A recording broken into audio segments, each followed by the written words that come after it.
আমাদের ভাড়া কেন বন্ধ করা হলো, কি জন্য বন্ধ করা হলো? আমরা এই আইন মানি না, এই আইন মানবো না। হাজার হাজার লোক বসে আছে কামের জন্য। আমাদের ছেলে মেয়ে কিভাবে খাবে, কিভাবে বাঁচবে? আমরা কি করে খাবো? নইলে আমাদের কাজের ব্যবস্থা হোক, আর নইলে আমাদের বুকের উপর দিয়ে গাড়ি নিয়ে যাওয়া হোক। এই ভাটা করতে যেয়ে ভাটার মালিকগণ আমরা যতটুকু জানতে পেরেছি অনেকেই ব্যাংকের ঋণ নিয়ে এই ভাটাগুলো তৈরি করেছে।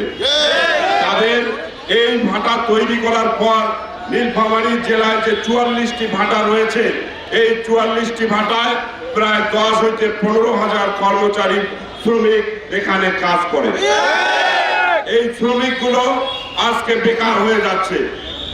ইট ভাটাগুলো যদি বন্ধ করে দেওয়া হয়, ইট ভাটাগুলো যদি গুড়িয়ে অপসারণ করে দেওয়া হয়, তাহলে এই ভাটার মালিকের সাথে সাথে এই শ্রমিকগুলো আজকে অসহায় হয়ে পড়ছে।